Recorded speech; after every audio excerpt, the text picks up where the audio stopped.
आप कह रहे हैं भैया बताइए आप कैसे भ्रष्टाचार रोकिएगा? बिल्कुल नहीं रुकेगा। कैसे रुकेगा भ्रष्टाचार, आप बताइए?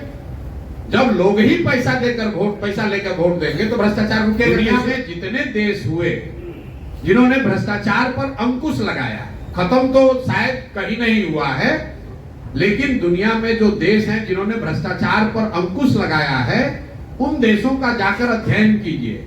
स्कैंडिनेवियन कंट्री जो हैं दुनिया में, वहां भ्रष्टाचार सबसे कम है।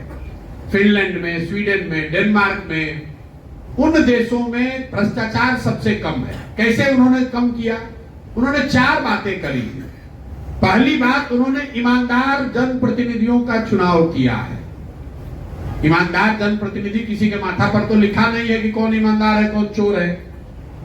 ईमानदारी तब आएगी जब अपने जनप्रतिनिधि को आप अकाउंटेबल बनाइएगा कि भैया तुम चोरी करोगे, तुम गलत करोगे, काम नहीं करोगे तो अगली बार तुमको हरा देंगे। तो धीरे धीरे लोग सुधरने लगते हैं। जैसे मान लीजिए बिहार में ही नल जल में लूट हुआ तो जितना वार्ड सदस्य लोग लड़े थे सब चुनाव हार गए, तो अगली बार चोरी करने से थोड़ा पहले डरेगा। लेकिन बिहार में विधायक कितना भी लूट ले जात के नाम पर, वोट तो आप उसी को दीजिएगा। आपका सांसद कितना भी बड़ा चोर हो, वोट तो उसी को आपको देना है। उन देशों ने अपने जनप्रतिनिधियों को अकाउंटेबल बनाया, अच्छे लोगों को चुना। दूसरा उन्होंने काम क्या किया कि सत्ता और संसाधन का बड़े पैमाने पर विकेंद्रीकरण किया। बिहार में आप और हम सुनते हैं अफसरशाही बहुत है। क्यों? क्योंकि मुख्यमंत्री और उनके अगल बगल के 4 अफसर ही पूरा राज्य चला रहे हैं। पूरा जो सत्ता है, पूरा जो संसाधन है वो 4-5 लोगों के हाथ में ही है। कहने के लिए मंत्री परिषद है, कहने के लिए विधायक है, कहने के लिए मुखिया सरपंच प्रमुख हैं, लेकिन किसी के हाथ में कुछ नहीं है। 5 अफसर बैठकर जो निर्णय लेते हैं वही सब लोग को करना है। तो सत्ता और संसाधन दोनों का बड़े पैमाने पर विकेंद्रीकरण होना चाहिए। पंचायती राज एक्ट में लिखा हुआ है कि सरकारों को 1/3 विकास का राशि पंचायती राज के माध्यम से खर्च करना है। और बिहार में पिछले 30 वर्ष में कुल 3-3.25% पैसा ही पंचायती राज के माध्यम से खर्च हो रहा है। सब अफसर खर्च कर रहे हैं। तीसरा, इन देशों ने क्या किया, उन्होंने बड़े पैमाने पर जन भागीदारी की बात करी। अभी बिहार में कोई अगर योजना केंद्र सरकार की चल रही है, आपको पता ही नहीं है कि योजना चल रही है कि नहीं चल रही है। आयुष्मान कार्ड बट रहा, आधी जनता बिहार की उसको पता ही नहीं है कि आयुष्मान कार्ड में हमको मिल रहा है कि नहीं मिल रहा है। आयुष्मान कार्ड चलाने वाले लोग हमसे आकर मिलते हैं कि भैया कैंप लगाते हैं, जाते हैं, समझाते हैं, फिर भी लोग कार्ड नहीं बनवा रहा। किसान को 6,000 रुपया मिलना है, 6,000 से कुछ होना नहीं है, लेकिन फिर भी वो भी 6,000 किसान नहीं ले रहा है। जो सरकारी योजनाएं चल रही हैं या जो आपके लिए बनी है वो आपकी जानकारी में नहीं है। गरीब आदमी को तो बिल्कुल ही जानकारी नहीं है। और चौथा, उन देशों ने टेक्नोलॉजी का बड़े पैमाने पर प्रयोग किया। फिर मैं नल जल का उदाहरण दूंगा। सरकार ने 25,000 करोड़ से ज्यादा खर्च किया नल जल पर। अगर सरकार ने 200-300 करोड़ रुपया लगाकर, जैसे बिजली का स्मार्ट मीटर लगा रहे हैं, वैसे अगर नल जल में भी स्मार्ट मीटर लगा होता तो पटना में बैठकर सरकार को ये जानकारी होती कि कितने बजे मीटर ऑन हुआ, कितना पानी निकला, कितना पानी किसने कंज्यूम। तो ये 4 चीज करके ही भ्रष्टाचार पर अंकुश लगाया जा सकता है। पहला, सही प्रतिनिधियों का चुनाव।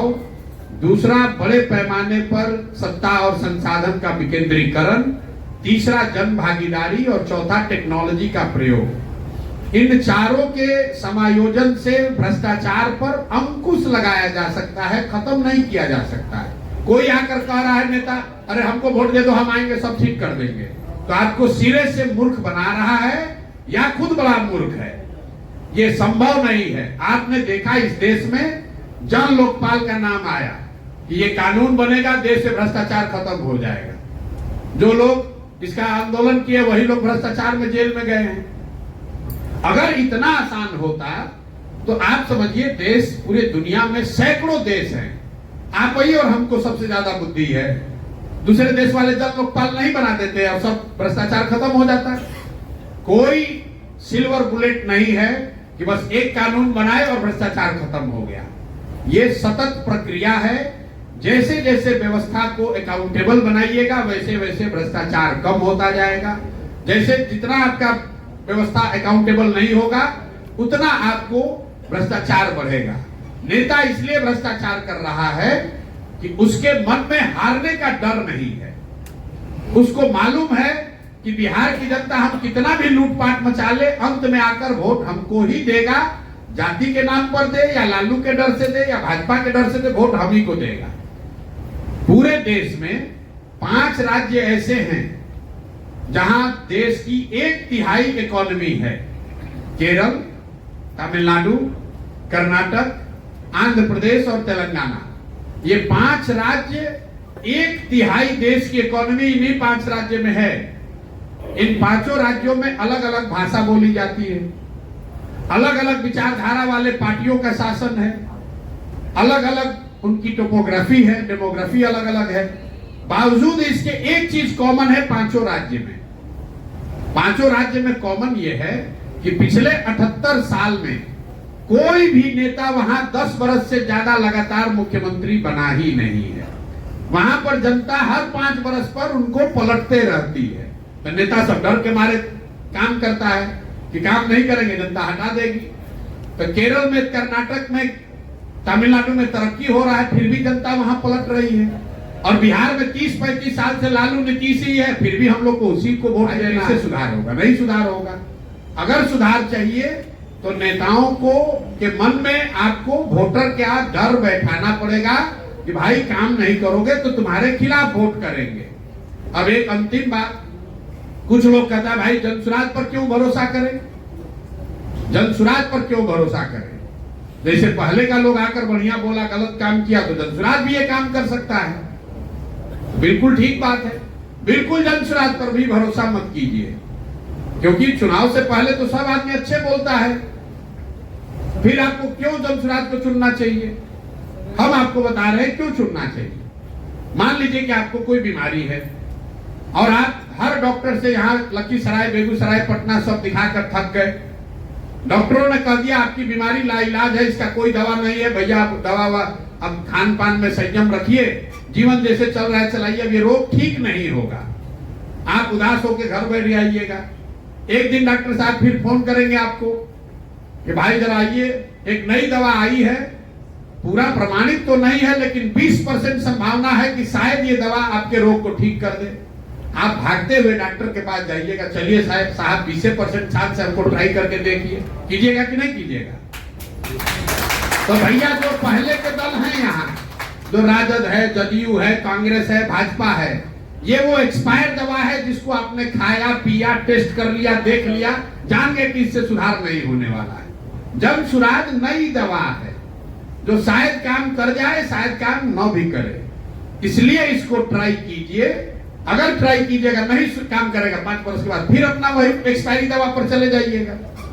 लेकिन कम से कम ट्राई तो करो भाई। अगर ट्राई नहीं करोगे तो आपको पता कैसे चलेगा। आपने बात कहा गठबंधन की, तो भाई मेरे हमने 25 बार कह दिया, ना पहले गठबंधन ना बाद में गठबंधन। 2025 में भी नहीं, 2029 में भी नहीं। आप 25 के चक्कर में पड़े कि गठबंधन की सरकार है, इसी का दौर है। अरे भाई, राजनीति सिर्फ एमएलए एमपी बनने का व्यापार नहीं है। एमएलए एमपी बनकर हमको मंत्री बनकर बालू शराब का ठेका नहीं लेना है। जितना पैसा एमएलए मंत्री जीवन भर में कमाएगा, उतना पैसा भगवान के दया से हम लोग साल भर में कमाते हैं। हमको पैसे के लिए यहाँ राजनीति करने और एमएलए एमपी बनने की जरूरत नहीं है। बिहार के लड़के हैं, इसी मिट्टी में जन्म हुआ है, यहीं से पले बढ़े हैं, जीवन में कुछ हासिल कर लिए हैं, तो एक ये भावना है कि इस मिट्टी का कर्ज अदा करें और हो सके तो सुधार के लिए प्रयास करें। एमएलए एमपी बनने से क्या होगा? और राजनीति का मतलब सिर्फ चुनाव नहीं है।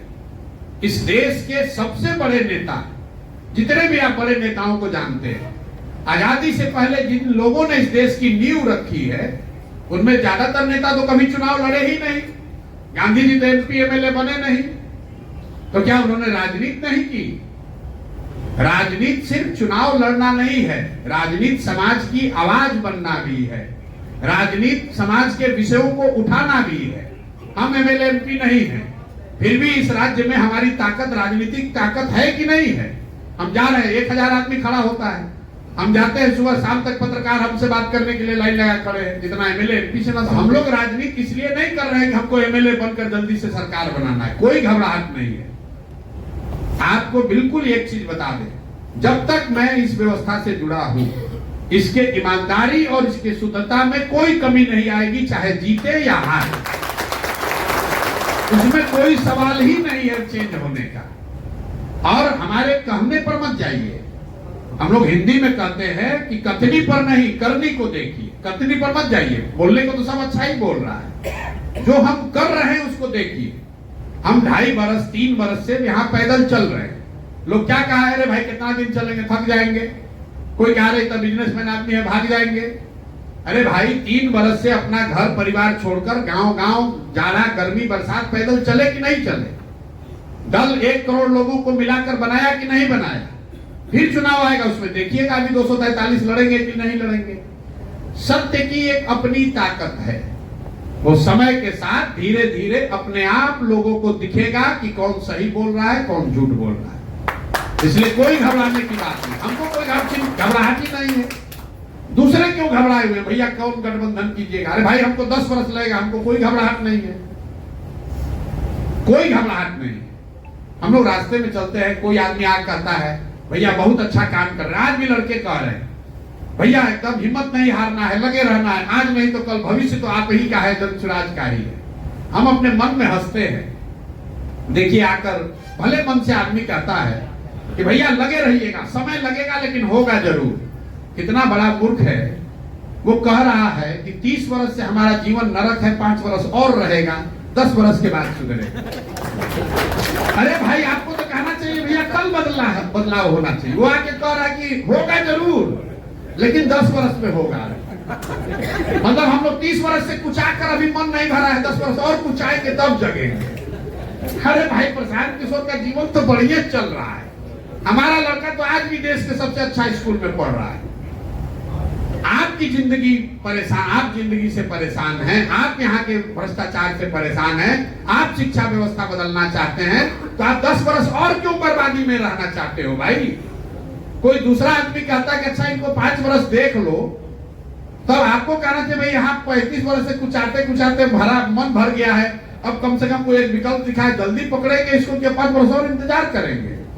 लेकिन बिहार का आदमी है, धीरे धीरे ही सुधरेगा। काई जमा हुआ है, उस पर दौड़ने जाइएगा, फर्श पर गिर जाइएगा, हाथ पे टूट जाएगा।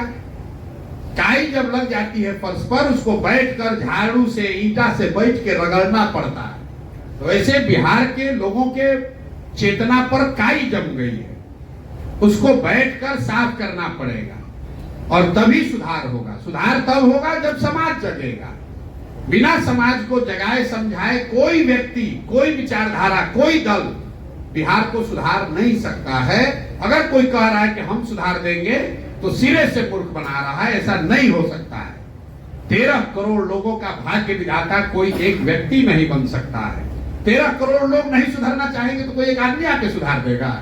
ये संभव है।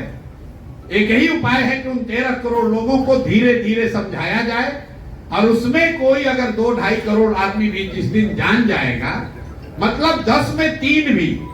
कई बार लोग कहते भैया अभी हमको एक साथी मिला, बहुत बेचारा मोटरसाइकिल रोक के हमको शीशा खुलवा, कहा भैया अभी जमीन पर और लोगों का जानना बाकी है और मेहनत करना पड़ेगा। मेरे भाई जमीन पर अंतिम आदमी भले न जनसुराज को जाने, जनसुराज को चुनाव जीतने के लिए 10 में 3 आदमी को जानना जरूरी है। मोदी जी को देश भर में कितना आदमी वोट दिया? 10 में 3, 31% वोट मिला है, मतलब 10 में 3 आदमी वोट दिया है। तो अगर 10 में 3 आदमी भी जनसुराज को जानता है और वो जाति की चिंता न करे, वो पैसे पर न बिके, वो व्यवस्था बदलने के लिए तैयार हो जाए, तो जनसुराज की व्यवस्था बन जाएगी, एक नई व्यवस्था कायम हो जाएगी। तो अंतिम आदमी जान जाए तब सुधार होगा, ऐसी बात नहीं है। जनसुराज की ताकत हो या न हो, जिस दिन देश आजाद हो रहा था, आजादी से बड़ी तो कोई चीज नहीं है। जिस दिन देश आजाद हो रहा है, समझिए कि आज 15 अगस्त 1947 है, तो भी उस दिन भी हजारों लोग जो भारतीय थे वो अंग्रेजों के सैलरी पर काम कर रहे थे और आप पर, हम पर, हमारे पूर्वजों पर गोली चला रहे थे, जिस दिन जान रहे कि देश आजाद हो रहा है। आज अंग्रेज छोड़कर जा रहा है, फिर भी अंग्रेजों के कहने पर गोली चला रहा था कि नहीं चला रहा था? ऐसा तो है नहीं कि अंग्रेज का सेना खत्म हो गया था और अंग्रेज के सेना में सब अंग्रेज थोड़ी नहीं थे, तो सब भारतीय ही लोग थे। किसी भी विचारधारा से आप 100% लोगों को नहीं मना सकते, लेकिन समाज में परिवर्तन के लाने के लिए 25-30% आदमी भी अगर तैयार हो जाए तो परिवर्तन संभव है। इसलिए अगर बिहार में आप व्यवस्था बदलना चाहते हैं तो दूसरा क्या कर रहा है उसकी चिंता छोड़िए, अपना शुरुआत कीजिए। आप गलत नहीं करेंगे तो गलत नहीं होगा।